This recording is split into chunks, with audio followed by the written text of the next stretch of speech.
Oi, gente, espero que esteja tudo certo com vocês. Então, vamos para mais uma aula de Química Orgânica hoje, que seria a revisão, a última revisão para prova da UFPR. Essa semana eu decidi fazer gravado porque da última vez a gente teve bastante problema com a questão do barulho dos meus vizinhos, né? Então vamos ver se agora gravado, num horário alternativo, a gente não consegue minimizar esse problema. Queria falar pra vocês que eu não faço ideia o que é estar na posição de vocês. A gente tá vivendo um momento extremamente atípico, e eu não consigo nem imaginar o que é estudar o ano inteiro, né, para um vestibular e ele ser adiado novamente. Eu sinto muito, muito mesmo por vocês estarem passando por essa situação, mas eu peço que vocês sejam fortes. A gente já batalhou muito tempo, estamos até aqui firmes e vamos continuar. Não vamos jogar toda essa nossa luta fora, não desistam. A gente ganhou um tempo extra aí para estudar um pouco mais, então vamos tentar olhar para o lado positivo das coisas e lembrar que, né, esse cancelamento, esse adiamento das coisas, eles estão acontecendo porque coisas muito maiores estão acontecendo que estão fora da nossa mão. Então vamos fazer o que a gente pode, que é tentar olhar o lado positivo, continuar estudando e passar nesse vestibular, independente de quando ele aconteça. Então vamos começar. Espero que vocês estejam conseguindo ver tudo certinho. Como eu falei pra vocês, a gente vai então para uma aula de Química Orgânica para a última parte da revisão, que é o caderno 4. Falar lá dos nossos últimos conteúdos estudados, então as nossas reações de substituição, eliminação, reações de oxirredução. Vamos falar também um pouquinho sobre polímeros, os sintéticos, a parte da bioquímica dos polímeros e, por último, recursos naturais. Então, eu vou passar brevemente sobre cada um desses assuntos e a gente vai conversando um pouco sobre eles. Então, as reações de substituição, voltamos às nossas bolinhas coloridas de Natal. Como a gente já conversou anteriormente, elas basicamente acontecem com a gente tendo uma molécula original, né, dentro de condições de reação específica, aonde a gente tem um grupamento dela, né, uma parte dela que abandona a molécula, e aí um outro reagente vai fazer parte agora dessa nova molécula formada, né? Então a substituição, aqui neste caso, da bolinha azul pela bolinha amarela, ou em termos mais químicos, né, o nucleófilo atacando aqui este carbono e o grupo abandonador abandonando essa molécula principal. Dentre as nossas reações de substituição mais importantes, quero trazer aqui para vocês uma delas, a esterificação, botando uma estrelinha em cima da esterificação de Fischer, que ela acontece dessa forma aqui, que está aqui embaixo, muito simples, que é a formação de um éster, né? Então, esterificação, a reação de um ácido carboxílico com um álcool, gerando a ligação, né, aqui e formando o nosso éster, e aí com a eliminação de água também. O que pode acontecer dentro dessas reações é o caminho inverso também, a hidrólise do éster. Então é como se a gente voltasse aqui e fizesse a água atacar este éster formado, gerando ácido carboxílico e álcool. Literalmente é o caminho inverso. Essa hidrólise de ésteres, ela pode acontecer em dois meios diferentes. Em meio ácido, vai ser exatamente isso que eu falei, o caminho inverso da esterificação de Fischer, que é muito importante. Ou, caso ela aconteça no meio básico, a gente vai ter uma reação formando um sal de ácido graxo, que é uma reação chamada, né, comumente de saponificação, porque ela forma sabões. Então, estrelinha nessa reação também, vestibulares gostam de trazer ela porque ela tem uma aplicação prática, né? Ela consiste na mistura de óleos, gorduras, então às vezes quem tem família de sítio tem a tradição de fazer isso em casa, você misturar uma gordura que pode ser até animal, que normalmente é o que usam em sítio, com a soda cáustica, né, hidróxido de sódio, para formar esse sal de ácido graxo aqui, que é o sabão, com alto poder de limpeza, inclusive, e também com a liberação do glicerol. Também outra reação é a de transesterificação, e eu trouxe aqui como um exemplo de reação de transesterificação a síntese do biodiesel. A UFPR tem várias linhas de pesquisa que lidam com o biodiesel, então talvez seria uma boa ideia dar uma olhadinha com um pouco mais de carinho nessa reação de transesterificação, porque os professores que estão pesquisando lá dentro também são os que vão fazer as nossas provas. Então, quem sabe, não é mesmo? Nessa reação de transesterificação, a gente pega um éster já formado, reage ele com álcool e forma um segundo éster diferente, né, com a troca das cadeias. Isso tudo em condições de reação que favoreçam, né, essa troca. As outras reações que a gente viu, né, o nosso próximo tópico são as reações de eliminação.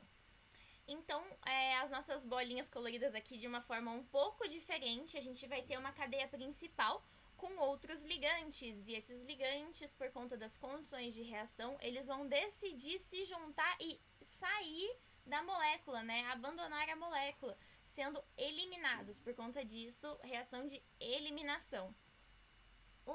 Um exemplo de reação de eliminação é a desidrohalogenação, onde a gente tem a saída, por exemplo, aqui, né, de um HCl. Então, o que acontece, na verdade, é que a gente tem o cloro saindo deste carbono aqui em vermelho e um hidrogênio saindo do carbono que está acompanhado aqui do hidrogênio em amarelo. E aí eles saem na forma de HCl e essa ligação que ficou sobrando, né, nesses dois carbonos aqui, elas são utilizadas para formar a ligação pi. Então, sempre lembram que a primeira ligação formada entre dois carbonos é a sigma, então é a que a gente tem nesse caso aqui. E essa segunda ligação formada aqui é a ligação pi. Neste caso aqui de desidrohalogenação, tem uma regrinha importante que a gente precisa seguir, porque neste caso a gente teria dois produtos possíveis, né? O cloro saindo com o hidrogênio do carbono azul, ou o cloro saindo acompanhado do hidrogênio do carbono amarelo. E caso eles optem, né, caso a reação ocorra via carbono amarelo ou via carbono azul, os nossos produtos são diferentes. Então, como que a gente vai fazer a decisão, né, entender e ver qual que é o produto majoritário? A gente vai usar a regra de Zaitsev, que ela diz que o carbono menos hidrogenado é o que perde o hidrogênio preferencialmente, e o outro carbono vai perder o halogênio. Então, nesse caso, a gente vai ter que decidir entre o carbono amarelo e o carbono azul. O carbono azul, ele está ligado a outros dois carbonos e tem dois hidrogênios ligados a ele. Já esse aqui faz somente uma ligação com outro carbono e tem outros 3 hidrogênios que estão ocultos, né, nessa representação aqui. Então, segundo a regra de Zaitsev, o carbono menos hidrogenado, que seria o carbono azul, é que vai fazer a reação, que vai sofrer a reação, perdendo um dos seus hidrogênios, já que ele já é o carbono menos hidrogenado. Então, a gente vai ter esses dois produtos de reação. Lembrem-se que não é só o produto majoritário que é formado 100% e o outro não existe. A gente tem, sim, a formação do outro produto, do carbono amarelo, mas não é tão favorecido contra a formação do produto majoritário, que é com a dupla ligação no meio. Ela é mais estável quimicamente, né, para a molécula. Outra reação é a de desidratação intramolecular que os álcoois podem sofrer. E aqui eu coloquei de novo esse intra pintadinho para vocês diferenciarem, porque tem o intramolecular e o intermolecular. Então, intra é dentro da mesma molécula. Então, um álcool, uma molécula de álcool sozinha, vai sofrer a reação de desidratação, de perda de água. Então, da mesma forma, antes era um halogênio, aqui a gente tem penduradinho na cadeia carbônica um OH, mas o pensamento é o mesmo. A gente vai ter a saída do OH acompanhado de um dos hidrogênios que são dos carbonos vizinhos. E aí, para a gente fazer a decisão, caso precise, nesse caso aqui desse exemplo não precisa, porque os dois carbonos eles são equivalentes, né? A molécula ela é simétrica. Mas caso fosse igual, parecido com esse nosso exemplo anterior, se tivesse que decidir entre qual dos hidrogênios que sairia, o da esquerda ou da direita, a gente também vai aplicar a regra de Zaitsev, que diz que o carbono menos hidrogenado é o que vai perder preferencialmente o hidrogênio, formando assim a dupla ligação. Essa reação intramolecular ela também pode acontecer em moléculas cíclicas, e ela acontece da mesmíssima forma.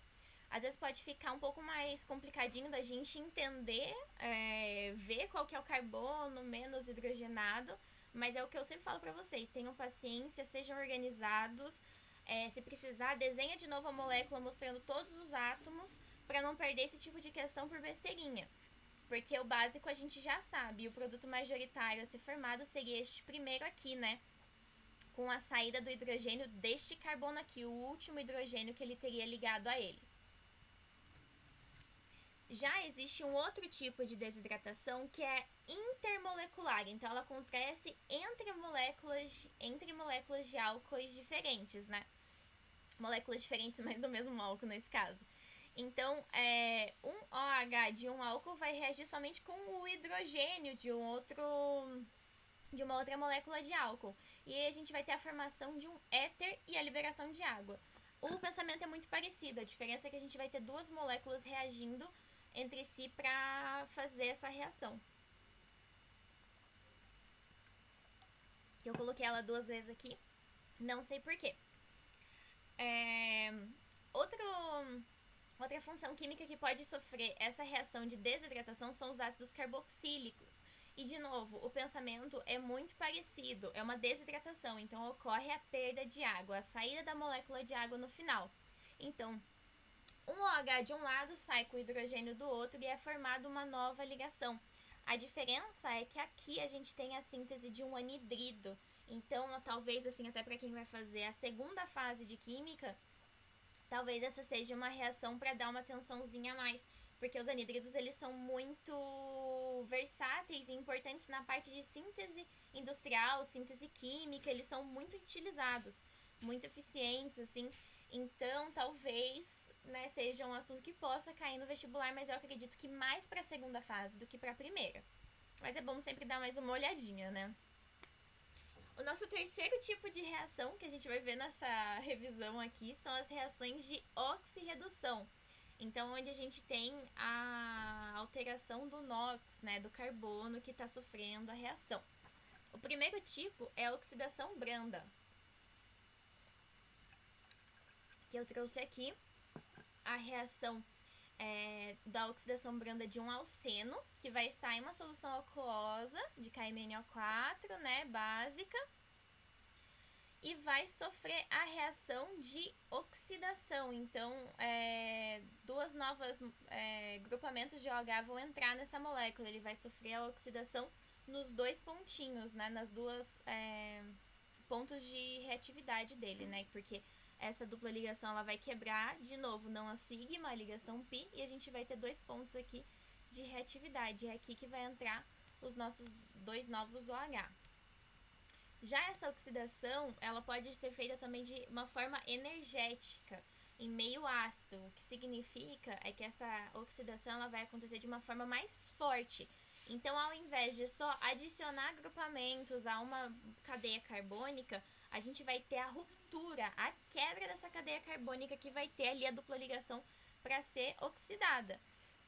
Então, aqui, prestando de novo bastante atenção em cada carbono, né, fazendo a distinção entre eles, como vocês podem ver, a dupla ligação está entre o carbono 2, de número 2, e o carbono de número 3 aqui, né, que estão identificados, o vermelho e o carbono azul. E teve aqui a ruptura entre eles.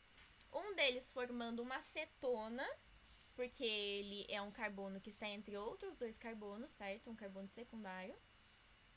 Já esse carbono aqui, esse aqui é um carbono terciário, certo? Mas aí aqui vai quebrar, então daí ele virou secundário. E aí o carbono vermelho, como ele vai ficar na pontinha da cadeia, não tem como ele ser uma cetona, certo? Então ele vai ser oxidado até ácido carboxílico. O terceiro tipo de oxidação seria a ozonólise, que é quando um alceno está na presença de ozônio, água e zinco como um catalisador metálico, né? Seguido de uma hidrólise, então é por isso que a água está aqui em cima da flechinha. Vai ocorrer também o rompimento da molécula, só que a formação de moléculas é diferente. Antes, na oxidação energética, a gente tinha a formação de ácido carboxílico, de cetona. Já aqui, a gente vai ter a formação de aldeídos ou cetonas. Então, quando tiver o carbono na pontinha da cadeia carbônica, né, esse carbono aqui, por exemplo, ele está dando origem a um aldeído. Ele não vai ser oxidado até lá o final, como foi, por exemplo, esse carbono aqui, né, que ele foi até o ácido carboxílico, ele para ali no aldeído. E aí, esse aqui, se esse carbono fosse igual a esse, por exemplo, né, ligado a outros, ele também seria uma cetona. Então, para um carbono igual a este aqui, a regra seria a mesma. O que muda é para o carbono de final de cadeia aqui, que no caso da oxidação energética, ele é oxidado até o final, e da ozonólise, ele para em aldeído, formando também o peróxido de hidrogênio como coproduto. Essa oxidação, ela pode acontecer também em alquilbenzenos. Lembrando que o anel aromático, o benzeno, né, então esses 6 carbonos em formato cíclico, com duplas ligações conjugadas entre si, é uma estrutura química muito resistente. Então a gente precisa de muita energia, muito calor, muita pressão para fazer uma reação que, nossa, vai quebrar esse composto, essa dupla ligação, vai colocar alguma coisa aqui. Então, via de regra, uma oxidação, como a gente estava vendo as outras, ela não vai acontecer no anel aromático. Ela vai acontecer neste carbono que está penduradinho aqui, certo? No carbono benzílico. E ela pode acontecer independente de quais sejam os ligantes desse carbono aqui, né? Então, só tem um exemplo de outros grupamentos maiores ou dele sozinho, mas é ali que a reação vai acontecer. Então, de uma forma geral, a oxidação do alquilbenzeno, como vai ter a quebra, né, dessa molécula aqui, ela vai dar sempre o mesmo produto, oxidando até o final. A diferença vai ser o subproduto, né, que vai ser o que vai sobrar dessa quebra dessa molécula. Então, esse é aquele resuminho que eu já tinha feito para vocês quando a gente teve essa aula lá na matéria mesmo regular. Tem aqui tanto das reações de oxidação, que são as que normalmente mais caem, por isso que eu quis revisar elas de novo com vocês, tanto que as reações de redução. Então, como vocês estão vendo gravado, tira aquele print ou dá um pause, anota tudo direitinho, revisa, olha mais uma vez e presta atenção nos pontos mais importantes, né? Como que vai acontecer uma oxidação branda, energética, o que é cada uma das coisas, aonde que vai parar, todas essas coisas. Mesma coisa para a reação de redução. Agora vamos falar um pouquinho sobre polímeros. De novo, gente, a parte de polímeros dentro da UFPR é bem forte. Tem alguns laboratórios que lidam com a parte de polímeros, porque polímeros, eles são materiais muito versáteis, que podem ser aplicados de várias formas diferentes, são muito rentáveis. É só olhar na nossa volta que a gente está cheio de polímero em volta da gente. Então é por isso que a pesquisa traz tanto vários tópicos diferentes que abordem os polímeros. Então, é um assunto para dar uma atenção também, porque pode sim cair no vestibular, principalmente da Federal, que tem o departamento de Química voltado bastante para pesquisa. Tem muito lá, biodiesel e polímero, gente, eles adoram essas coisas. Então, os primeiros polímeros, a gente vai falar sobre os polímeros de adição, lá na parte dos polímeros sintéticos. Então, de novo, o que é um polímero, né? O polímero, ele é uma estrutura química complexa, é uma molécula muito grande que ela resulta da repetição de um monômero. Então, a gente tem aquela única unidade de repetição que vai se repetir várias vezes, formando uma molécula gigante, né? Eu não sei se vocês lembram na aula de polímeros, eu trouxe para vocês o exemplo do trenzinho, né? Que são vários vagões iguaizinhos, um ligados ao outro, formando uma molécula enorme, um polímero. Então, dependendo do monômero, né, dependendo do vagãozinho, a gente vai formar um polímero diferente. Então, essa classificação de polímeros aqui é com relação à reação que vai dar origem a eles. Então, os polímeros de adição, eles são formados a partir da quebra de uma ligação π e da adição de um monômero ao lado do outro. Então, a gente tem, por exemplo, aqui o monômero etileno, ele vai ter a ligação sigma entre os dois carbonos aqui, e a ligação π. Então, essa ligação π é a que vai ser quebrada, deixando lá os dois sítios reativos, né, disponíveis para fazer uma nova ligação química. E o que vai acontecer é simplesmente um carbono desse aqui, que não vai ter mais essa dupla ligação, vai ter uma ligação disponível para fazer com um outro carbono, que ele vai se ligar como, por exemplo, se fosse esse aqui, né? E daí vai ficar mais dois, e ligados eles para sempre, né? Um trenzinho enorme. Por isso que a gente coloca aqui entre colchetes a unidade repetitiva, tomando cuidado, né, prestando atenção que quando a gente vai mostrar o polímero, não mostra mais a dupla ligação que foi quebrada, porque senão o carbono ia fazer 5 ligações, e a gente não gosta de carbono com 5 ligações aqui. Então, entre colchetes e o N, e esse N significa que repete N vezes, né, milhares de vezes, e daí, dependendo do número de vezes que essa unidade de repetição se repetir, a gente vai ter um polímero com maior massa molecular, com menor massa, mas aí isso é outra história. Então, o importante é saber que repete muitas vezes e que é uma molécula enorme. Então, do monômero etileno, a gente tem a quebra dessa ligação formando o polietileno. Ou um outro exemplo aqui, o polipropileno. De novo, quebrando essa dupla ligação aqui e repetindo esse mero inúmeras vezes. Prestem atenção que aqui, o polipropileno, ele é um monômero um pouquinho mais complexo do que o etileno. A gente tem uma metila pendurada nesse carbono aqui. E não acontece absolutamente nada com ela, gente. Ela é um brinquinho, um penduricalho que está ali no monômero. Ele é repetido inúmeras vezes junto com... Ele faz parte do monômero, mas a reação não envolve essa parte, né? Envolve a dupla ligação que vai ser quebrada para que o polímero possa, de fato, polimerizar. Então, esses são os polímeros de adição. Então, alguns exemplos aqui de polímeros de adição. Muito importante, poliestireno, que é o isopor, PVC. O teflon, que é o da panela. E a gente tem uma classe específica de polímeros de adição, que são os elastômeros, ou polímeros diênicos. Esses polímeros, eles são bem bacanas porque, como eles vão ter muitas duplas ligações, eles podem ser polímeros que conduzem eletricidade, então eles vão ser bem empregados na parte de tecnologia, assim, eles são bem interessantes. Mas, da parte que nos compete aqui, é importante lembrar que o monômero dele vão ter duplas ligações conjugadas. Então, a gente tem aqui uma dupla ligação, uma simples e uma dupla. E aí, este é o monômero aqui, ele é maiorzinho.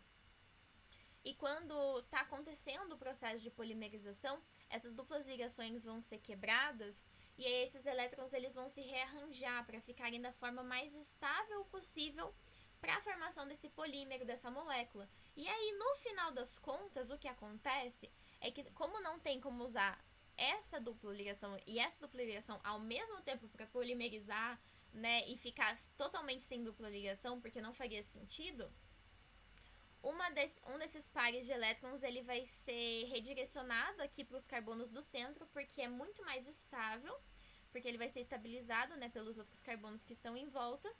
E uma dessas duplas ligações vai ser a que vai ser utilizada para ter os dois novos sítios de ligação aqui para formar esse monômero, né? Então, de novo, um exemplo aqui.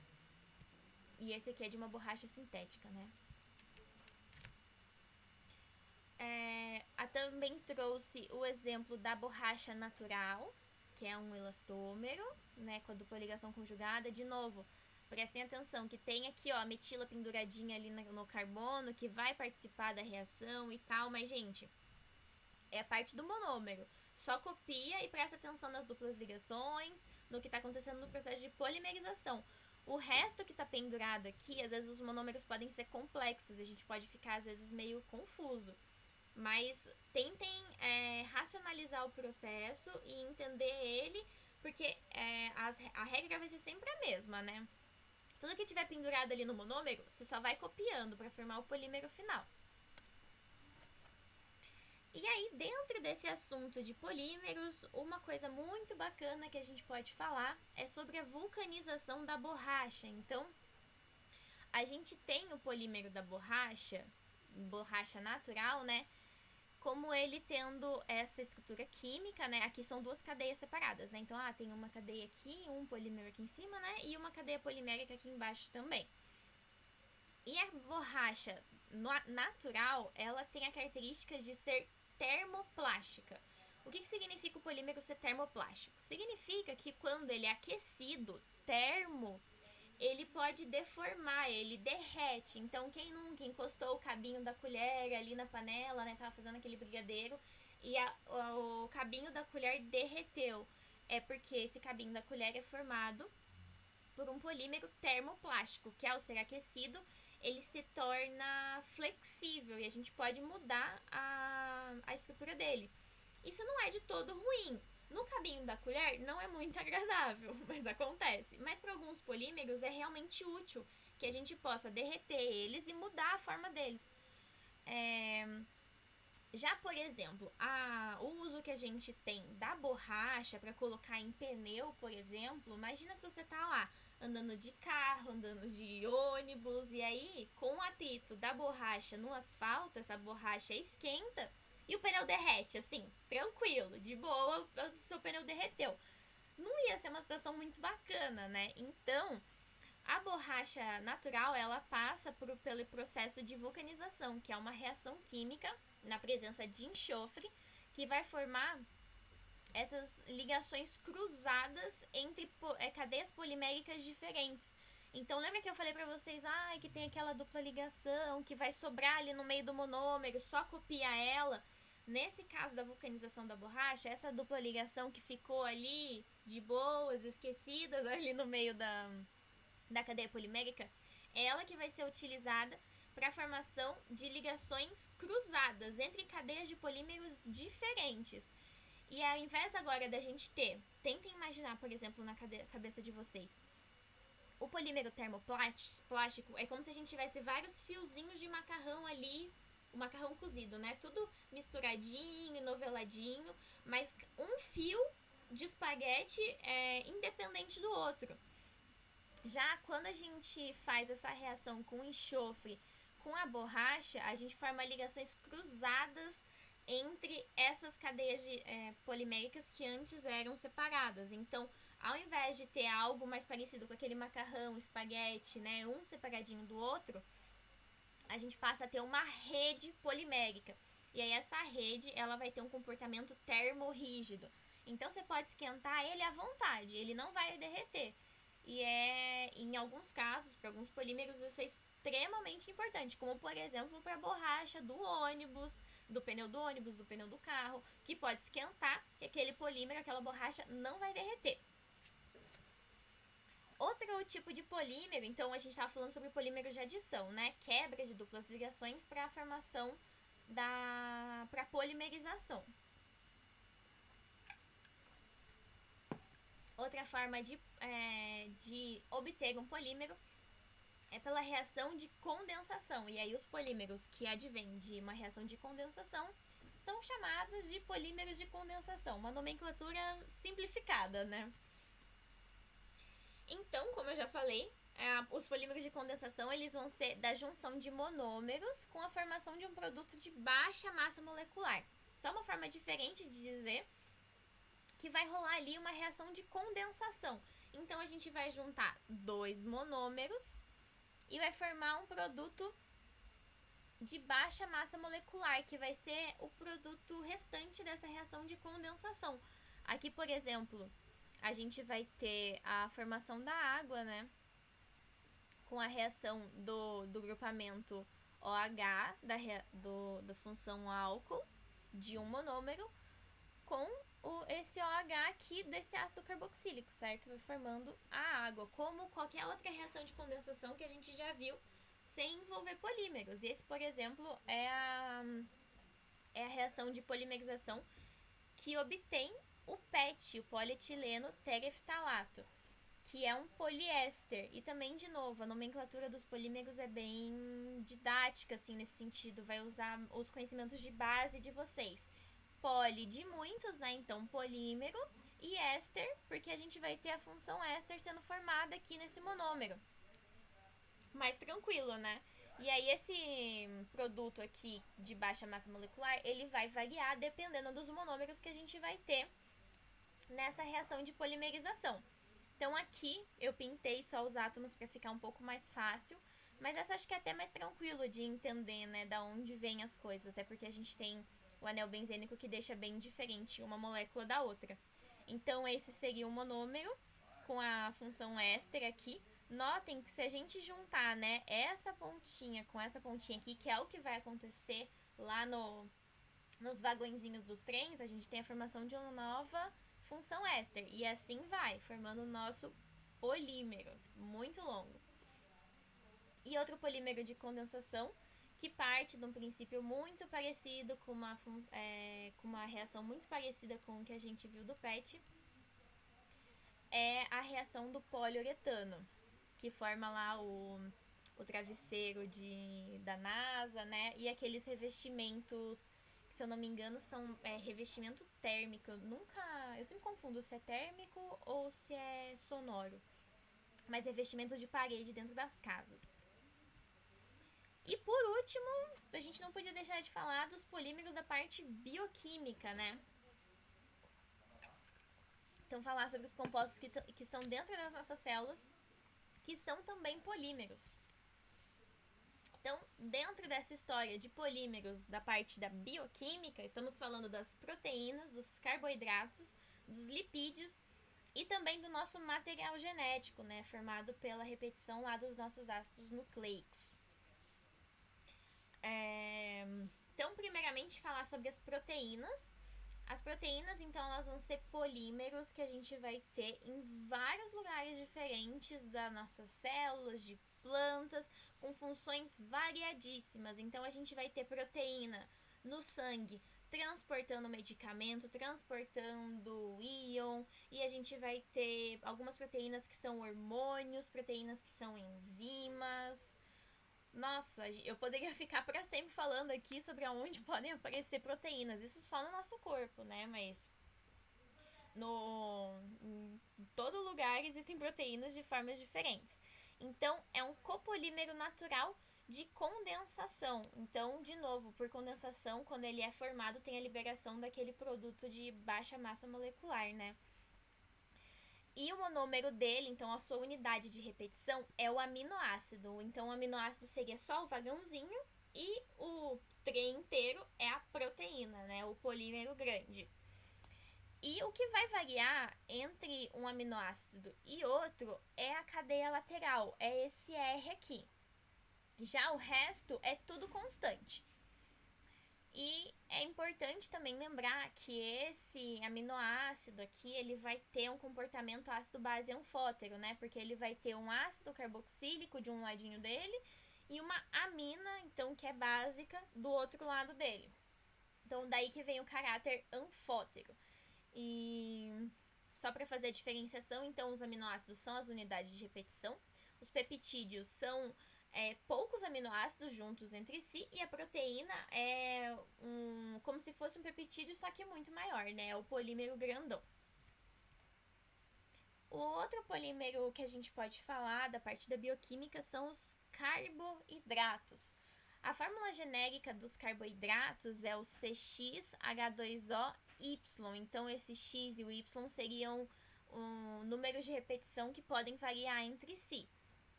Mas é legal prestar atenção no nome do carboidrato e o que ele diz pra gente. Carbo, de carbono, e hidrato, de hidratado. Então, é o hidrato de carbono, um carbono hidratado.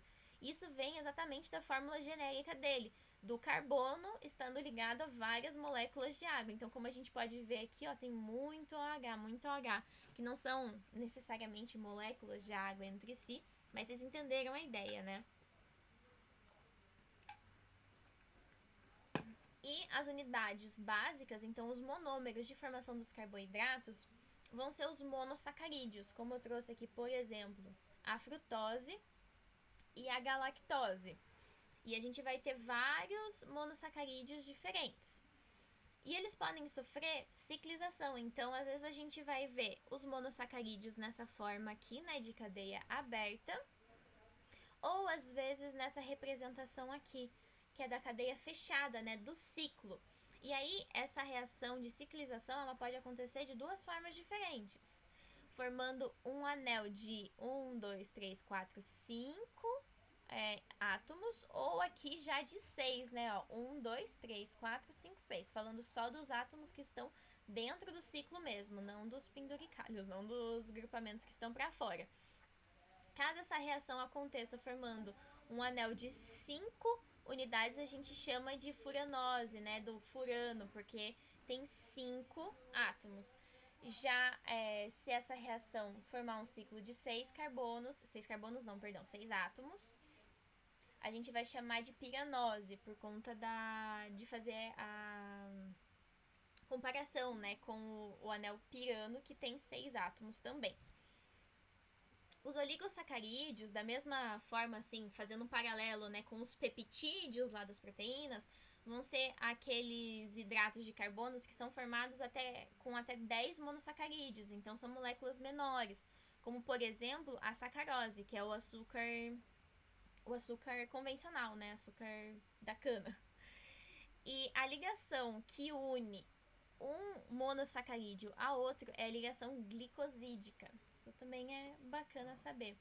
Trouxe só 2 exemplos aqui de oligosacarídeos, mas são oligosacarídeos muito conhecidos, né? Que é a sacarose e a lactose, que é o açúcar presente no leite.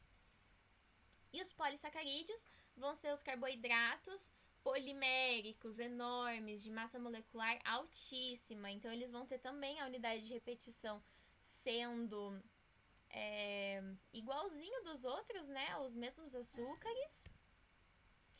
E o que vai variar é o tamanho da molécula mesmo e a forma de ligação aqui entre eles. Aqui eu trouxe, por exemplo, a estrutura molecular da celulose e outros carboidratos poliméricos que são bem importantes é o amido e o glicogênio, a celulose, que está aqui embaixo.